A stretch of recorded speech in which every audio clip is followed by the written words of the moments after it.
का टिकट उत्तर प्रदेश के प्रभारी के रूप में देश के गृह मंत्री और इसी अहमदाबाद से सांसद माननीय अमित शाह जी और प्रधानमंत्री पद के जो प्रत्याशी थे उस समय माननीय प्रधानमंत्री श्री नरेंद्र मोदी।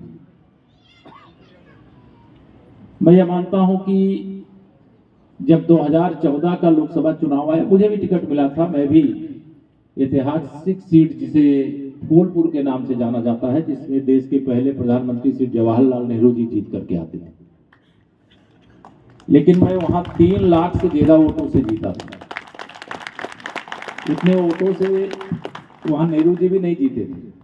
आप सब लोग आजकल, और मैं कहूं मैं जीता था तो सच बात यह है कि मैं नहीं जीता था, बल्कि वहां माननीय नरेंद्र मोदी जी जीते थे।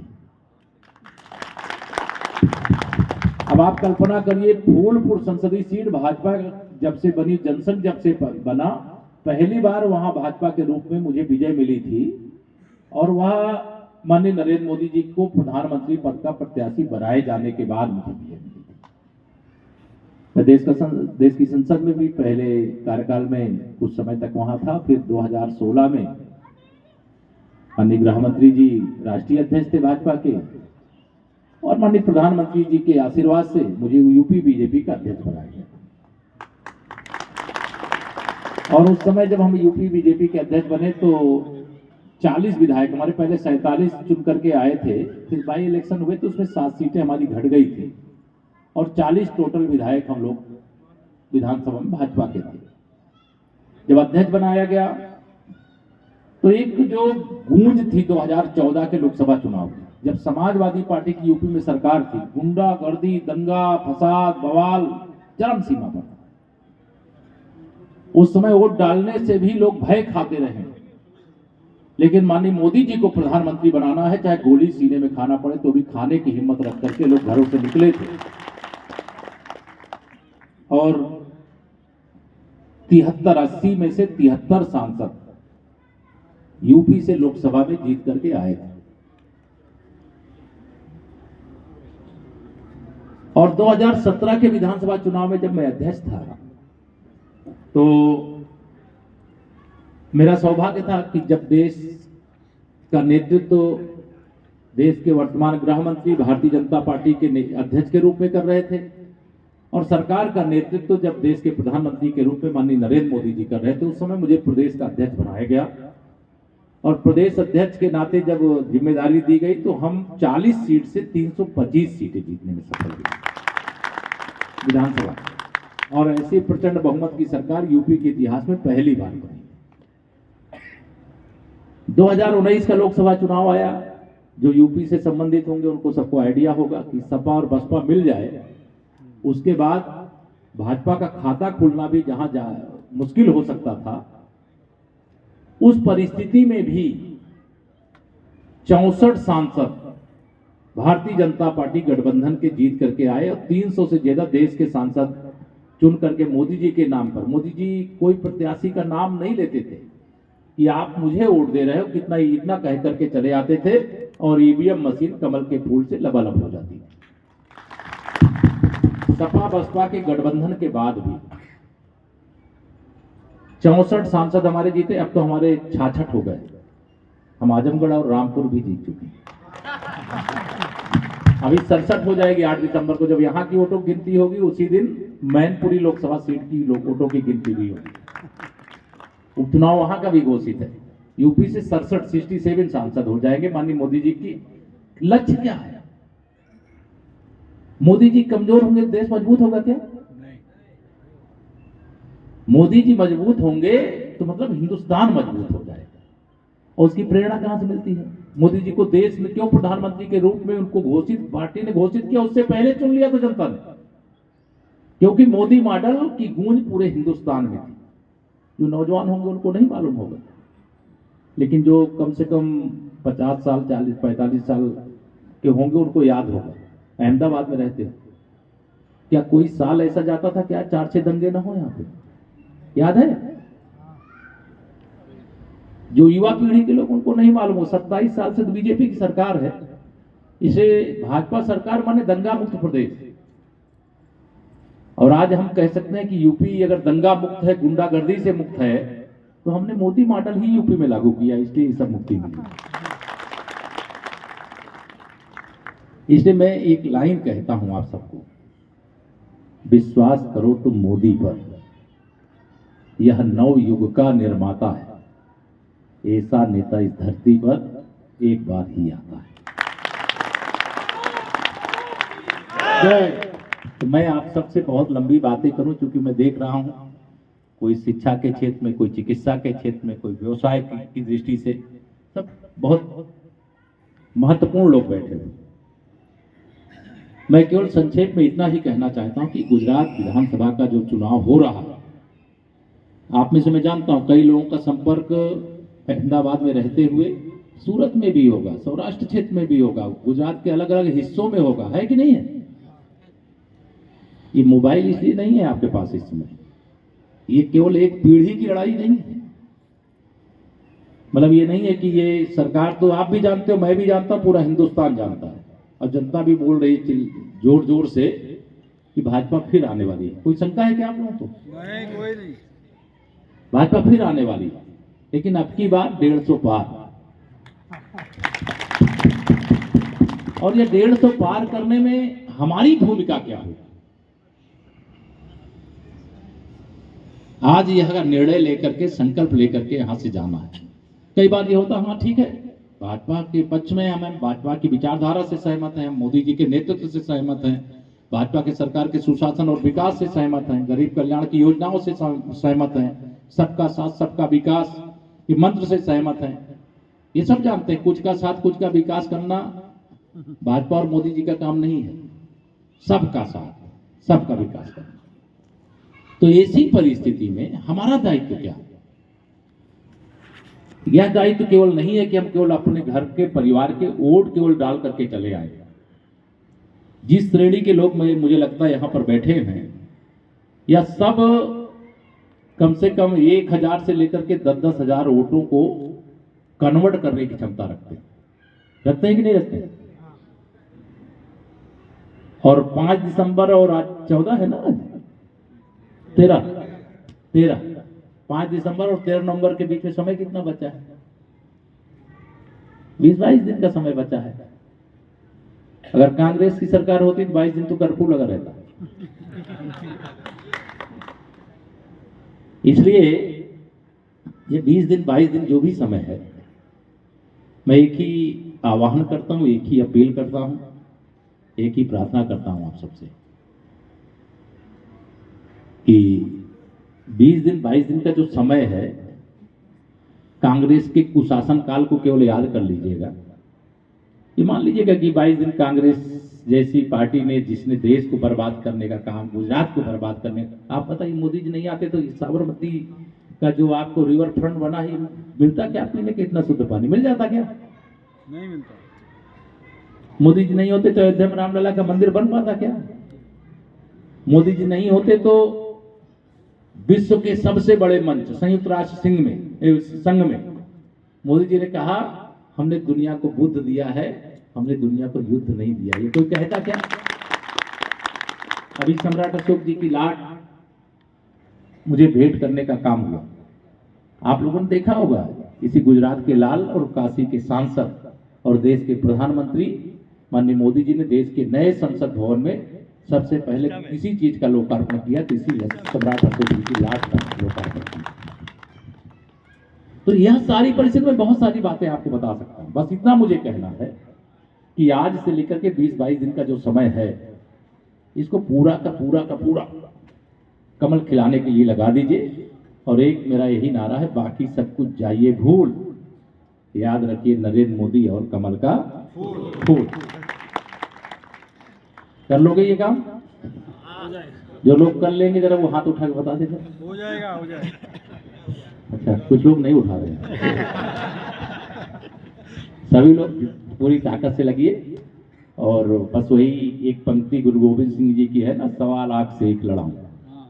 ठीक है, तो ऐसे भाव से आप भर करके जाइए। मैं ये जरूर चाहता हूं कि जैसे मैं चुनाव के पहले आपके बीच में आया हूं और जो बूथ में नहीं जानता कौन किस बूथ से है, कौन विधानसभा से है, किस वार्ड से है, लेकिन यह जिम्मेदारी आप सबको सौंप करके जा रहा हूं कि केवल समाज का, परिवार का ही वोट नहीं होता है, सबके संबंध अन्य लोगों से भी होते हैं।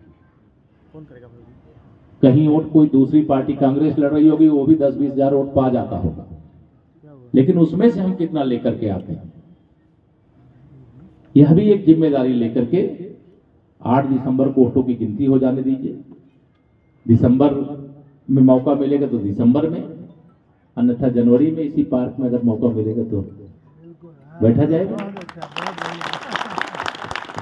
सर आपका इंतजार करेंगे। नहीं, मुझे पूरा विश्वास है, लेकिन मैं बूथ में जो 2014 के बाद चुनाव विधानसभा का भी यहाँ 16 में हुआ होगा, 2017, अच्छा 2017, जैसे हमारे यूपी में 2017 में हुआ, फिर 22 में हुआ, हम थोड़ा पहले हमारे यूपी में हो जाता है, यहाँ थोड़ा बाद में होता है। तो जिन बूथों में देखिए सबको हिसाब रहता है, मुझे सब हिसाब रहता है कि किस बूथ में 2014 में कितना मिला, 17 में कितना मिला, 19 के लोकसभा में कितना मिला और 22 के विधानसभा के इस चुनाव में कितना वोट मिला कमल के फूल को। जो जिस जगह से संबंधित है, यहाँ जो बैठे हैं उस जगह को, जहां जिसका संपर्क संबंध है उस जगह को खबर पहुंचा दीजिए। वोटों की गिनती में फर्क आना चाहिए कि इस बैठक के बाद मैं चाहता हूं कि अगर मेरे परिवार के लोग हैं तो मेरा सर आप ऊंचा रखिए, आपका सर मैं ऊंचा रखूं। ठीक है, ठीक है। बोलिए भारत माता की जय। जय श्री राम। जय जय श्री राम। अब इससे अधिक कुछ कहने की जरूरत है। अच्छा हाँ, मैं आज कह रहा था अतुल जी, क्योंकि अन्य भाषा भाषी जो हमारे गुजरात के अंदर के निवासी हैं, उनके लिए मैंने एक कहा था कि कल मैं किसी सभा में घोषणा करूंगा। मैं यहीं से शुरुआत कर देता हूं। उत्तर प्रदेश से संबंधित, देखिए गुजरात से संबंधित होगा तो अतुल जी को पकड़ लीजिएगा, इनकी पूरी टीम को पकड़ लीजिएगा, यहाँ भाजपा वाले सब, आप सब भी जुड़े हो, यहाँ का काम तो यहाँ आप करा ही लोगे। यूपी से जुड़े हुए बहुत सारे काम कई लोगों के रहते हैं, तो वहां का भी मैं एक व्हाट्सएप नंबर, एक टेलीफोन नंबर कल अनाउंस कर दूंगा, परसों अखबार में भी छप जाएगा, और आप सबके नंबर होंगे तो आप सबको मैसेज से भी भेज दिया जाएगा। कोई समस्या है, अतुल जी का भी नंबर उसमें होगा, पूरे आपकी कमेटी के लोगों का नंबर होगा। यूपी में तो मैं वहां बैठा हुआ, माने अगर मैं डिप्टी सीएम उत्तर प्रदेश के अंदर हूं तो आप अपने को भी यूपी से जो संबंधित लोग, उनको एक कहूंगा आप भी अपने को डिप्टी सीएम समझिए।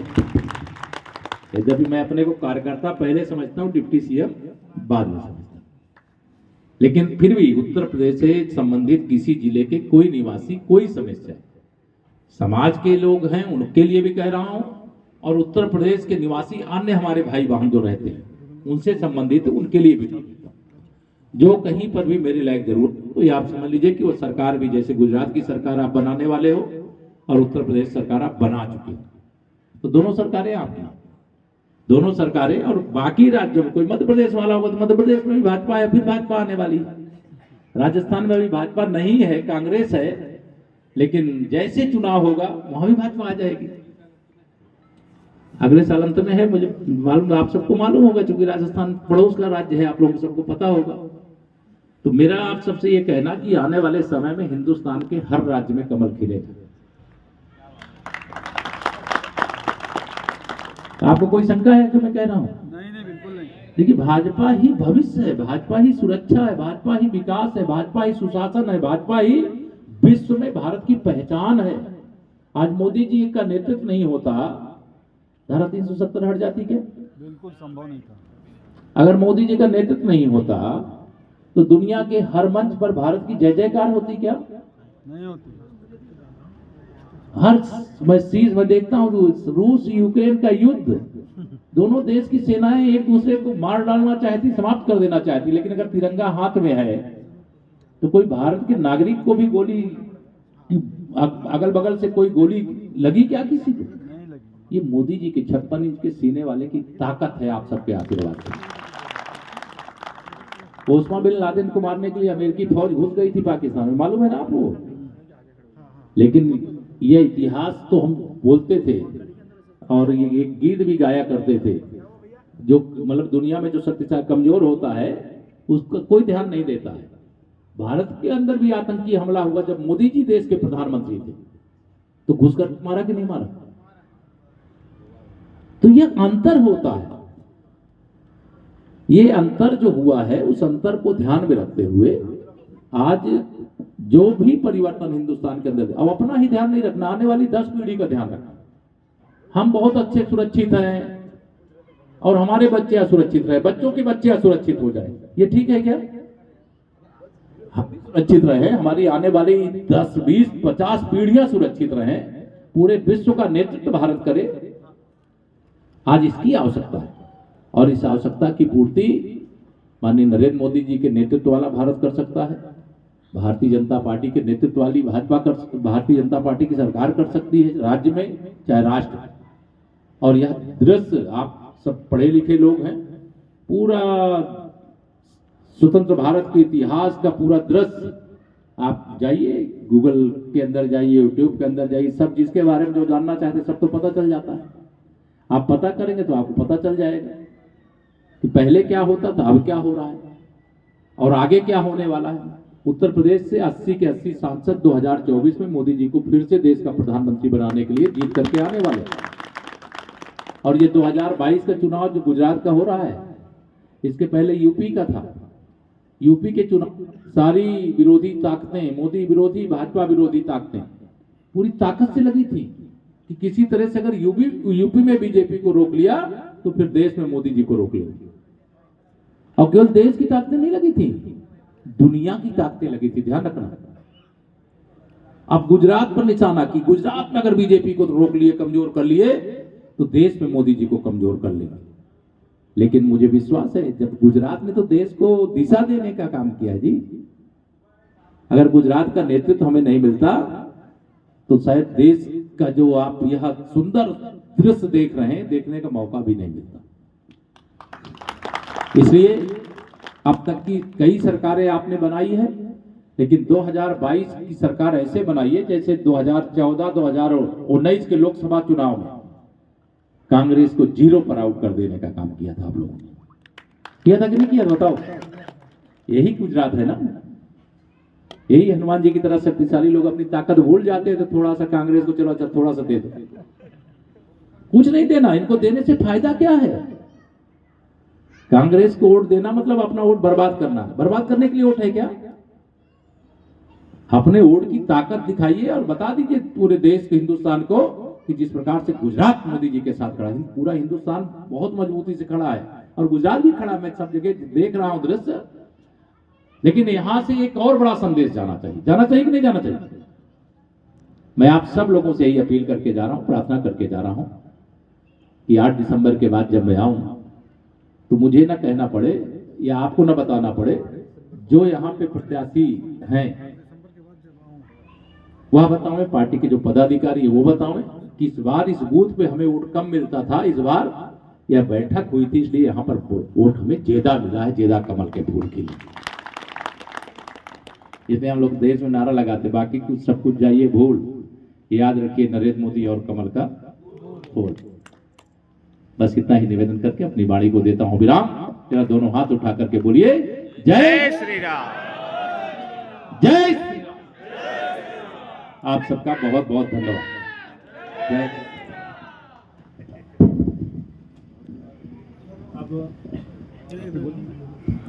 हेलो।